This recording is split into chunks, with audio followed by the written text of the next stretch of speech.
I've compiled another list.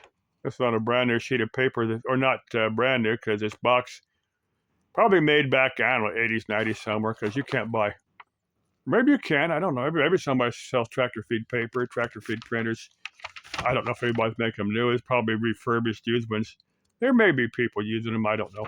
You may be able to buy tractor feed paper, but this box is one I've had for years. I just saved this for scratch pad paper, for compiling my list for YouTube comments. Now let me start with Alexa, or YouTube channel. Our YouTube channel is Alexa XJ669, something like that. Now the latest video, it's actually a short. It's her Ich bin ein Chubby Chaser video. Now you can tell she's using a voice translator, AI voice translator. I think it's kind of cute. I can get maybe half of the words in there because Ich verstehe ein bisschen Deutsch, Kleindeutsch, Hochdeutsch. Because Hochdeutsch is one. Well, German is not one pure language. It's actually a bunch of them. If you can imagine, the United States, where we in Arizona speak one form of English, California speaks a different form, and Texas has got a third form of English. I mean, something like that, where the different states have different. You can kind of understand each other, but they're different enough that they're slightly different languages. It's something like that, which I find kind of interesting. But Hochdeutsch, High German, is a prevalent one, and that's what the AI generated. But Czech, she said she likes chubby dudes. I'm probably old enough to be your grandpa. I don't consider myself chubby. I'm like 6 foot and about somewhere around 170, somewhere in there. I don't know what that is in kilos. I'd have to sit down and figure out exactly what I am in kilos. But everybody here in the United States speaks pounds. We speak inches, pounds, uh, like that. Degrees Fahrenheit. I can convert to the metric system. It's just another system, just that I'm used to what we speak here. Let me get to a video that Captain Steve did a couple of days ago. Captain Steve is really interesting to listen to. His stuff is all aircraft related. Now this is apparently one between that not a real big runway, but smaller one, still a tower controlled runway. Anyway, this is communication between a ground crew, ground personnel and the tower. There's also some traffic for some moderate aircraft. I think there's some light aircraft and there's some little bit bigger commuter aircraft. But anyway, the tower, there's reports of deer on the runway, and this is funny. Then and the ground control said, contact the tower. He said, you need to stop traffic for a few minutes so I can go out and chase these deer away if there are any on the runway. And this lady said, hang on just 1 minute. She gets clearance for one plane to take off, then clearance for another plane to land. And the guy goes, ma'am, I need to go out and check on the runway. She said, sure, just give me a second and I'll clear it. And I said, ma'am, this is getting serious. I don't need any accidents. And the lady goes, well, give me a minute. I'll give you a chance to conduct your little operation. And this guy's really trying to. This is like a conversation between a married couple would have. You can imagine a married couple discussing something. What they're gonna have for supper, if they're gonna go out or something. Anytime you shove little into a conversation, this is like a conversation that a long-term married couple has got to have. But anyway, finally, this guy pulls a rank on her. He says, "Ma'am, I'm a general manager of this airport. I am the senior official here. I am closing this runway for 10 minutes as I go out." And he runs out, honks his horn, in his vehicle, driving around, chasing the deer off.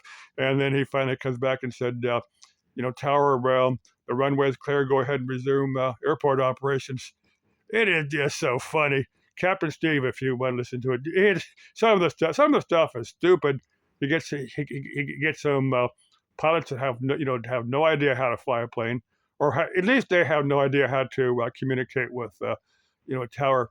And some are very, very serious, very, very professional flight crews that deal with various mechanical issues. And some of them, they'll have a passenger on board that's doing something wrong, or maybe they got drugs. There was one guy that was smoking. Had was vaping marijuana in the bathroom. And Captain Steve's comment, this was like from Boston to somewhere down in Florida, and Captain Steve would say, well, why don't the flight crew just isolate its passengers somewhere, then go ahead and proceed to, rather than dumping off fuel, and flying back to Boston. Why doesn't the pilot just go ahead and fly to Miami or Orlando or wherever it was, and then the rest of the passengers could get off, having enjoyed their flight, and then the passenger that was breaking the rules of vaping marijuana in the bathroom gets apprehended by federal marshals or whoever takes care of that.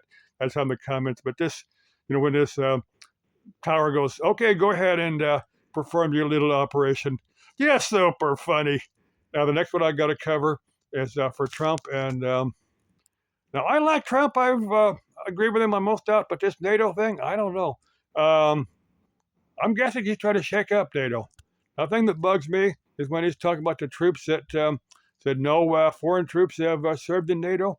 Now, I don't get that. Quite a number of foreign troops from a number of NATO nations have served proudly. Their nation have served NATO and have died. A number of people have come out, and said, they have friends and relatives and fellow servicemen that have served with NATO and had died. Some of their fellow servicemen had died serving NATO. So I don't get Trump saying it. And for the troops that have served with NATO, if any of them are watching, if any troops from foreign countries have served with NATO, look, I give you my salute. I salute you. I appreciate your service serving with NATO. And I'm hoping Trump rolls this back and says, look, I was mistaken on this. I'm kind of thinking Trump is kind of trying to shake up NATO. I don't think I'm going to guess deep down, he probably appreciates NATO, the North American Treaty Organization. And I'm thinking he's trying to shake it up, trying to get them to bolster their activities, trying to increase their. I'm going to think that's what his objective is. But what's inside Trump's mind, what's inside Trump's heart, I don't know. But again, I salute the forces. I salute the American forces. I salute NATO troops and appreciate your service in NATO.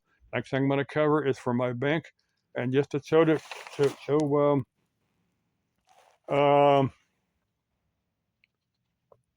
I don't want anybody to be able to scan it.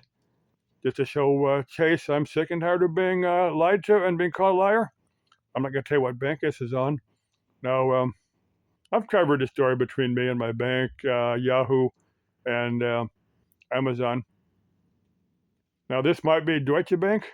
Their headquarters is Frankfurt.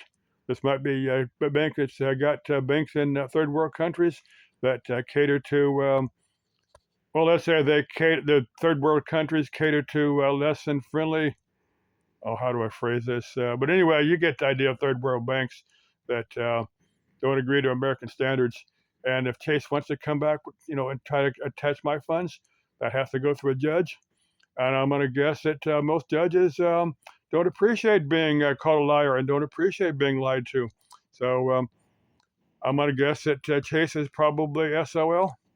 I like Chase up until a couple of months ago, and why they chose to take this tact with me, I don't know. But I did like Chase until a couple of months ago, and I'm just done with Chase. I'm done with being called a liar. I'm done with being lied to. That's all I can say.